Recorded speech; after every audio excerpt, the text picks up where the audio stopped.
여러분, 가장 최근에 다녀온 해외여행, 그 목적이 뭐였는지 한번 떠올려 보시겠어요? 아마 대부분 그 맛집 투어나 예쁜 카페 아니면 유명한 휴양지에서 멋진 사진 남기는 거 이런 걸 생각하시겠죠. 네, 맞아요. 저도 그러니까요. 일상에서 벗어나서 그냥 놀고, 먹고, 푹 쉬다 오는 거. 이게 우리가 생각하는 완벽한 여행의 공식이잖아요. 그렇죠. 아주 당연하게 누리는 일종의 보상 같은 거라고 생각하니까요. 근데 만약에, 이렇게 그저 에너지를 소비하고 즐기기만 하는 여행이 여러분의 삶에 보이지 않는 어떤 벌을 불러오고 있다면 어떨까요? 와, 벌이라니. 우리가 너무 당연하게 여겼던 휴식이 삶을 위협하는 타격으로 돌아온다는 전제 자체가 굉장히 충격적이네요. 그러니까요. 저도 처음엔 진짜 놀랐거든요. 만약 이게 사실이라면 우리가 세상을 돌아다니는 이유 자체를 완전히 흔들어 놓는 거잖아요. 네, 아주 근본적인 기반을 건드리는 질문이죠. 그래서 오늘 이번 심층 분석에서 아주 흥미로운 텍스트를 하나 준비했습니다. 2017년 8월에 일본에서 진행된 한 강연의 녹취록인데요. 아, 그 유명한 6495강, 만행과 여행의 차이, 맞죠? 맞습니다. 오늘 우리의 목표는 아주 단순해요. 우리가 흔히 생각하는 그 소비적인 의미의 여행이랑 뚜렷한 목적을 가진 만행. 그러니까 일종의 현장학습이자 구도적 여정이 어떻게 다른지 파헤쳐보는 겁니다. 네, 그 본질적인 차이를 이해하는 게 오늘 핵심이겠네요. 그렇죠. 나아가서 현대 사회를 살아가는 지식인으로서 우리가 비행기표를 끊고 국경을 넘는 진짜 이유를 완전히 재정립해 볼 겁니다. 자, 이 내용을 한번 제대로 파헤쳐 보죠. 좋습니다. 기대되네요. 흥미롭게도 이 텍스트는 처음부터 아주 직설적인 경고를 날리면서 시작하거든요. 아무 생각 없이 단순히 놀러 갔다가 오기만 하면 이른바 벌을 받는다는 구체적인 시스템을 이야기해요. 네, 이게 우주나 대자연이 인간의 행위에 어떻게 반응하는지를 일종의 세 번의 기회라는 법칙으로 설명하고 있거든요. 세 번의 기회요? 약간 야구의 쓰리아웃 같은 건가요? 비슷해요. 첫 번째 해외여행을 그냥 아무 목적 없이 훌쩍 놀러 갔다고 가정해 봅시다. 이때 자연은 그냥 넘어갑니다. 아, 처음이니까 봐주는 거군요. 맞아요. 처음이니까 뭐 일단 나가서 바람도 쐬고 세상이 어떻게 생겼는지 한번 둘러보러 갔겠거니 하고 기다려주는 거죠. 약간 신입사원이 처음 출장 가서 며칠 헤매고 돌아와도 부장님이 그냥 눈 감아주는 거랑 비슷하네요. 딱 그겁니다. 그런데 두 번째 나갈 때부터는 우주의 시선이 달라진다는 거잖아요. 어? 어떻게 달라지나요? 자연이 이제 기대를 품기 시작하는 거예요. 저번에는 그냥 겉핥기로 보고 왔으니 이번에는 지난번에 놓친 걸 마저 관찰하고 뭔가 새로운 걸 배워오려나 하고 유심히 지켜보는 거죠. 아, 근데 두 번째 여행에서도 그냥 아무 생각 없이 돈만 쓰고 놀다 오면요? 그래도 시스템은 놀랍게도 한 번 더 기회를 줍니다. 세 번째 여행을 떠날 때, 앞선 두 번은 예행 연습이었고, 진짜 이번에는 뭔가 제대로 살피러 가는가 보다 하고 마지막 유예 기간을 주는 구조거든요. 와, 우주가 생각보다 되게 관대하네요. 세 번이나 참아주고. 근데 여기서 그 원자료를 보면 아무런 원을 세우지 않는다 이런 표현이 나오잖아요. 네, 맞아요. 그 원이라는 단어가 중요하죠. 이게 정확히 무슨 뜻일까요? 약간 불교에서 말하는 거창한 소원이나 종교적인 맹세 막 이런 걸 의미하는 건가요? 이 맥락에서의 원은 그런 거창한 종교적 맹세라기보다는 구체적인 목적의식이나 질문을 마음에 품는 것에 가깝습니다. 와, 그러니까 여행의 해상도를 확 높여주는 나만의 렌즈를 장착하는 거네요. 네, 그 렌즈가 있냐 없냐가 핵심인 거죠. 그런데 그런 렌즈 없이 세 번을 갔다 왔는데도 아무것도 깨닫지 못하고 네 번째 비행기에 또 놀러만 간다. 그러면 이제 얄짤 없는 거죠. 맞아요. 그때는 우주가 이 사람은 도저히 안 되겠다 하고 정확하게 한 대 때린다는 게 이 철학의 핵심이잖아요. 네. 게다가 이 벌이라는 게 그냥 운이 좀 나빠져서 현지에서 가방을 잃어버리는 정도가 아니더라고요. 진짜 무섭더라고요.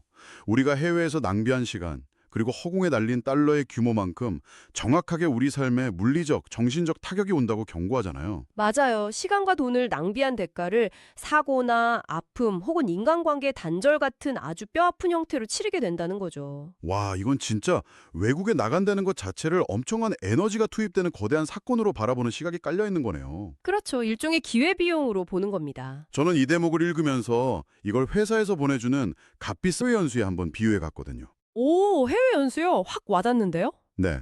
회사 돈으로 수천만 원짜리 해외 연수를 세 번이나 다녀왔는데 회사에 도움될 만한 인사이트나 보고서는 단 한 줄도 안 쓴 거예요. 와, 상상만 해도 등골이 서늘한데요. 오직 현지 맛집 지도만 예쁘게 그려서 온 거죠. 그러면 당연히 인사고과에서 최하점을 받고 다음번엔 책상에 빠지겠죠. 당장 해고 안 당하면 다행이죠. 네. 그러니까 자연의 법칙도 마치 그런 깐깐한 인사고과 담당자처럼 우리의 에너지를 철저하게 감사, 그러니까 오딧을 한다는 느낌을 받았습니다. 그 비유를 좀 더 확장해 볼 수 있을 것 같아요. 우리가 비행기를 띄우고 다른 나라의 인프라를 누리고 안전하게 여행하는 그 모든 과정 있잖아요. 네, 공항 가고 비행기 타고 하는 거요? 사실 거기에는 거대한 사회적 자본과 수많은 사람의 노동이 들어갑니다. 단지 내 지갑에서 내 돈이 나갔다고 해서 그게 온전히 개인의 자원만 소비한 게 아니라는 뜻이죠.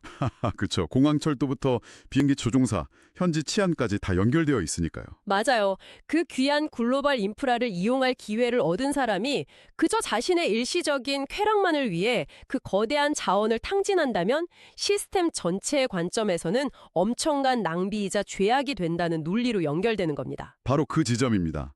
제가 이 텍스트를 읽으면서 가장 약간 반발심이 들었던 부분이거든요. 반발심이요? 어떤 부분에서요? 아까 회사 연수 비용은 남의 돈, 그러니까 회사 돈이니까 이해가 가는데 보통 우리가 가는 여행은 진짜 내 소중한 연차 쓰고 내가 뼈 빠지게 일해서 번 돈으로 가는 거잖아요. 네, 보통 1년 내내 스트레스 받으면서 적금 부어서 가죠. 그러니까요. 근데 왜 우주가 무슨 자원의 효율적 분배, 운운하면서 나의 소중한 휴가를 간섭하고 심지어 내 돈 쓰고 노는데 벌까지 내리는 걸까요? 아, 충분히 억울할 수 있죠. 근데 이 철학은 그 이유를 지식인이라는 단어의 무게에서 찾고 있습니다. 지식인이요? 우리가 다 지식인이라는 건가요? 네, 이 철학이 정의하는 지식인의 개념을 들여다보면 그 깐깐함이 조금은 이해가 갑니다. 대학을 나오고 전문 지식을 갖춘 현대의 우리들을 지식인이라고 부르는데요. 네. 현대인들 대부분이 해당하겠네요. 그렇죠. 근데 이 한 명의 지식인이 세상에 나오기까지의 과정을 이 강연에서는 굉장히 거시적으로 조망해요. 우리가 안락한 환경에서 책을 읽고 문화를 누리며 지식을 쌓을 수 있었던 건 순전히 우리 개인이 잘나서가 아니라는 거죠. 아, 그러니까 누군가는 공장에서 기계를 돌리고 누군가는 땡볕에서 농사를 짓고 사회에 그런 꾸준히를 도맡아 하면서 만들어낸 거대한 잉여 생산물이 있었다는 거군요. 맞아요. 그런 안정과 희생이 존재했기에 우리가 펜을 쥐고 컴퓨터 앞에 앉아서 공부를 할 수 있었다는 이야기입니다. 와, 역사적으로 봐도 과거 수많은 백성과 조상들의 희생이 겹겹이 쌓여서 지금 우리가 누리는 이 정보화 사회, 지식 사회를 열어준 거네요. 정확합니다. 즉, 지식인의 성장은 곧 타인의 땀과 피, 그들의 희생을 먹고 자란 결과물이라는 아주 묵직한 통찰인 거죠. 그렇기 때문에 우리가 지식인으로 성장을 했다면 당연히 그 사회를 향한 의무 역시 폭발적으로 성장했다는 논리군요. 네, 때가 되었는데도 그 사회적 의무를 행하지 않고 그저 내 돈이니까 내 맘대로 쓴다 이러면서 자기 인생만 즐기고 여행이나 다닌다면 문제가 된다는 거죠. 내 인과관계가 아주 무섭도록 정확하죠. 근데 솔직히 현실을 살아가는 현대인들 입장에서 생각해보면요. 매일 지옥철 타고 출근해서 상사한테 스트레스 받으면서 번 돈으로 진짜 겨우 일주일 해외여행 가는 건데. 그렇죠. 그것만 바라보고 1년을 버티잖아요. 맞아요. 근데 거기에 대고 너는 주상과 사회의 빚쟁이니까 무거운 책임을 져야 해. 이렇게 말한다면 너무 숨막히지 않나요? 솔직히 당장 반발심이 확 올라올 수밖에 없죠. 너무 가혹해 보이니까요. 네, 저만 해도 아니 내가 무슨 큰 죄를 지었다고 이런 생각이 들거든요. 충분히 가질 수 있는 반발심입니다. 하지만 텍스트를 조금만 더 깊이 파고 들어가면 이 철학이 대중에게 죄책감을 심어주거나 평생 고통받으라고 저주를 퍼붓는 게 아니라는 걸 알 수 있어요. 아, 저주가 아니라고요? 그럼 뭔가요? 오히려 그 반대입니다. 너는 그만큼 우수한 사람이고 특별한 투자를 받은 아주 귀한 존재니까 그에 걸맞은 성숙한 태도를 보여달라는 강력한 촉구에 가깝습니다. 아, 일종의 격려이자 기대치군요. 네, 서양의 노블레스 오블리주라는 개념이 있잖아요. 이걸 아주 한국적이고 정서적인 맥락, 즉 의리라는 언어로 풀어낸 겁니다. 의리요? 와, 갑자기 확 와닿는데요? 백성들이 고생해서 너를 훌륭하게 키워줬다면 그 보이지 않는 손길들에게 의리를 갚을 줄 아는 것이 진짜 배운 사람의 도리라는 거죠. 아, 진짜 흥미롭네요. 의리라는 프레임으로 보니까 이게 막 숨막히는 짐이 아니라 오히려 자부심으로 다가와요. 빚을 갚으라는 윽박지름이 아니라 나를 이 자리까지 밀어올려준 수많은 사람들에 대한 성숙한 보답이군요. 태도의 차이인 거죠. 그렇다면 여기서 지금 들으시는 청취자분들은 당연한 의문이 생기실 겁니다. 좋아요. 제가 사회의 혜택을 받은 지식인이라는 건 100% 인정할게요. 그럼 앞으로 여권은 가위로 잘라버리고 평생 해외여행은 꿈도 꾸지 말고 방구석에서 일만 해야 합니까? 극단적으로 생각하면 그렇게 되죠. 네. 근데 다행히 이 철학은 우리를 그렇게 팍팍한 삶으로 몰아넣지 않더라고요. 오히려 여행을 대체할 아주 명확하고 업그레이드된 대안을 제시하잖아요. 맞습니다. 그게 바로 이 텍스트의 핵심인 단순한 관광이 아닌 만행을 떠나라는 겁니다. 만행이요. 만행 시대가 열렸다고 선언하던데 이게 도대체 뭔가요? 만행의 본질적인 목적은 무언가를 살피기 위해서 가는 겁니다. 앞서 우리가 이야기했던 원을 세운다는 것과 정확히 맞닿아 있죠. 아까 말한 그 나만의 질문을 품고 가는 거요? 네, 단순히 유명한 건축물 앞에서 V하고 인증샷 남기는 게 아니라 그 사회의 이면, 사람들의 진짜 삶의 모습, 그들이 가진 모순과 문화를 깊이 관찰하는 겁니다. 그냥 눈으로 쓱 훑고 지나가는 게 아니라 진짜 들여다보는 거군요. 그렇죠. 그리고 돌아와서 내가 발견한 이 통찰을 바탕으로 우리 사회를 위해 무엇을 할 것인가 라는 화두를 잡으러 가는 행위. 그것이 바로 만행입니다. 와, 근데 여기서 정말 놓치지 말아야 할 중요한 디테일이 하나 나오더라고요. 살피러 가라. 이러니까 무슨 학술 조사단처럼 딱딱하게 정장 입고 메모장 들고 다니면서 심각하게 있으라는 뜻으로 오해하기 쉽잖아요. 네, 만행이라고 하면 왠지 막 고행해야 할 것 같고 재미없을 것 같죠. 그러니까요. 근데 텍스트에서는 아주 분명하게 재미있게 지내지 말라는 게 아니다. 라고 확실히 선을 긋습니다. 그건 절대 아니라는 뜻이군요. 그렇죠. 이탈리아에 가서 피자를 먹고 콜로세움을 보는 행위 자체는 똑같아요.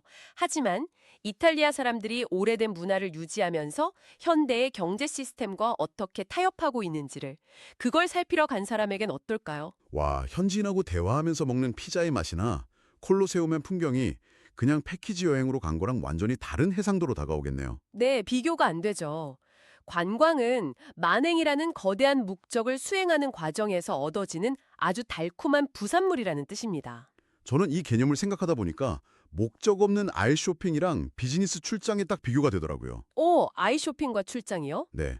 그냥 백화점에 가서 층마다 어슬렁거리면서 눈에 띄는 물건을 충동 구매하는 게 기존의 소비적인 여행이라면요. 그렇죠. 시간 때우기용이죠. 반면에 만행은 내 삶의 거대한 프로젝트를 완성하기 위해서 꼭 필요한 특정 부품, 그러니까 어떤 인사이트를 찾으러 가는 기분 좋은 출장과 같은 거죠. 아, 비유가 찰떡이네요. 출장 가서도 당연히 일 끝나면 맛있는 거 먹고 현지 문화도 즐기잖아요. 구경하는 재미는 덤으로 얻어가되 집에 돌아올 때 내 프로젝트의 핵심 부품을 주머니에 단단히 챙겨오는 건 절대 잊지 않는 거죠. 맞아요. 그래서 돌아왔을 때 해야 할 일도 강연에서 명확하게 제시되어 있습니다. 가져온 견문을 잘 정리해서 이제 내 지식을 바탕으로 뜻있는 인생을 살아봐야겠다는 다음 스텝의 목표를 세우라고 하거든요. 이게 진짜 멋진 말인 것 같아요. 결국 이 철학에 말하고자 하는 건 실천적 지식의 중요성이네요. 지식을 그냥 머릿속에 가둬두라고 있는 게 아니라는 거잖아요. 네. 텍스트 중에 이런 날카로운 지적이 있죠. 멍청한 사람은 멍청한 일을 해도 되지만 똑똑하고 잘나서 외국까지 나갈 정도의 사람이라면 내 일은 조금이라도 찾아서 행하고자 하는 정신을 가져야 한다고요. 와, 팩트 폭력이네요, 진짜. 똑똑한 사람이 책임을 다하지 않으면 안 된다는 거군요. 그렇죠. 지식인이 자신의 지적 역량을 발휘해서 세상을 이롭게 할 일을 찾으려 노력할 때 비로소 자연과 우주가 그 사람의 삶을 적극적으로 돕는다는 아주 깊은 통찰입니다.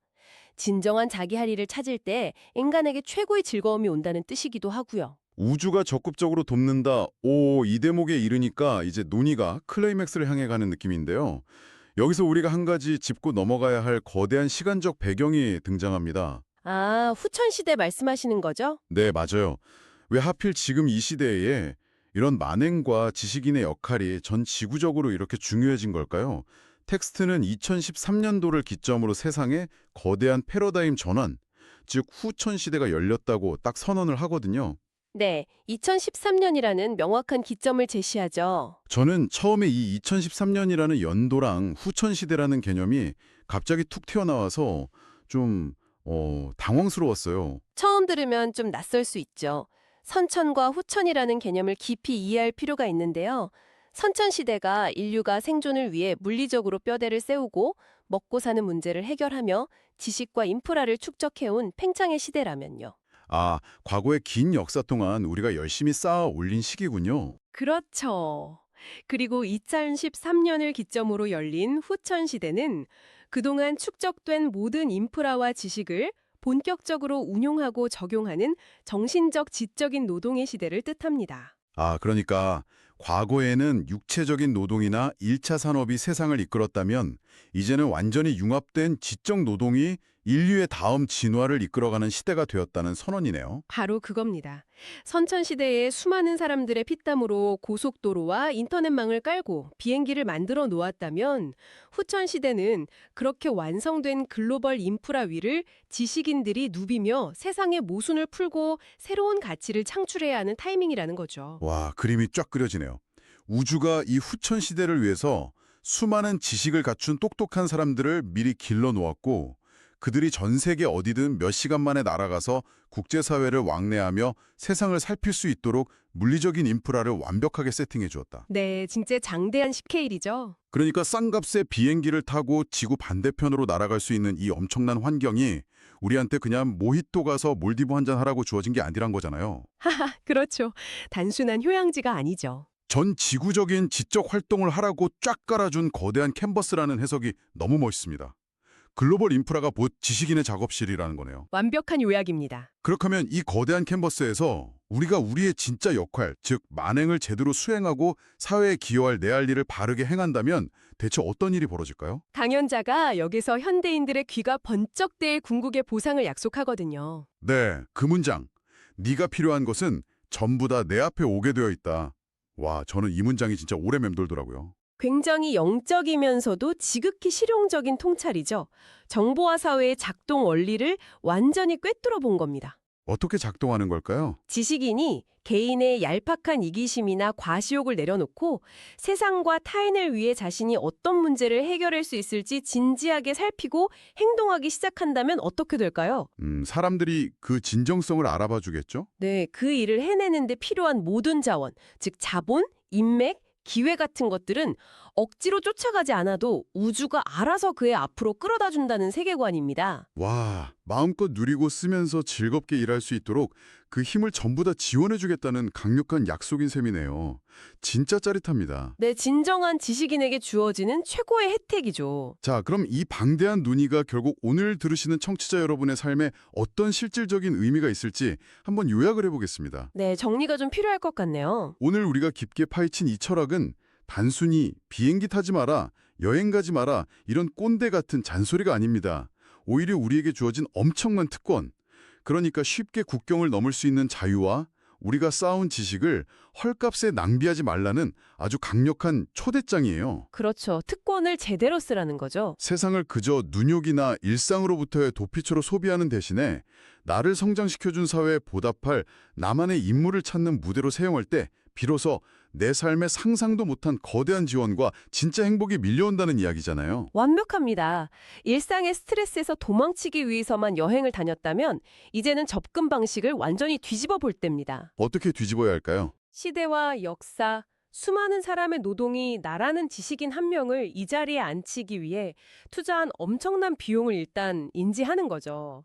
그리고 세상을 예리하게 살피는 구도자의 시선으로 만행의 과정을 디자인해 보는 겁니다. 아, 시선을 바꾸는 거군요. 네, 그렇게 시선을 바꾸는 순간 공항에 들어서는 냄새부터 아마 다르게 느껴지실 겁니다.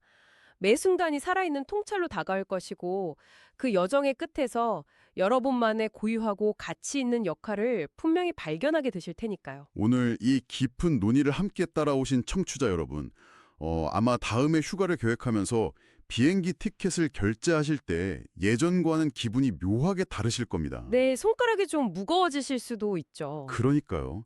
단순히 이번엔 어디서 며칠 푹 쉬다 올까 이걸 고민하는 대신에 나는 이번 여정에서 세상의 어떤 모순이나 아름다움을 살피러 가는 걸까? 이걸 아주 자연스럽게 질문하게 되시리라 생각합니다. 생각의 전환이 일어나는 거죠. 오늘 심층 분석을 마무리하면서 마지막으로 이런 발칙한 상상을 한번 해봅니다. 만약 우주가 여러분이 다녀온 모든 해외여행의 목적을 저 위에서 조용히 지켜보고 채점표를 들고 서 있었다면 어떨까요? 와, 진짜 아찔한데요. 여러분이 가장 최근에 다녀온 그 여행은 세상을 향해 무언가를 환원할 귀중한 인사이트의 조각을 남긴 여정이었습니까? 아니면 단순히 우주가 허락한 3번의 유예 기간 중 하나를 텅 빈 채로 훌쩍 소진해버린 것에 불과했을까요? 깊이 생각해볼 문제네요. 다음번 공항 출국장에서 여권의 도장을 딱 찍을 때 여러분은 그저 돈을 쓸어 가는 단순한 여행객으로 비행기에 오르시겠습니까? 아니면 시대의 부름을 받고 세상을 살피러 떠나는 지식인의 만행을 시작하시겠습니까? 우리가 준비한 오늘의 이야기는 여기까지입니다. 네. 여러분의 다음 목적지가 어디가 되든 그곳에서 세상과 나를 연결하는 여러분만의 해답을 찾아오시길 응원합니다.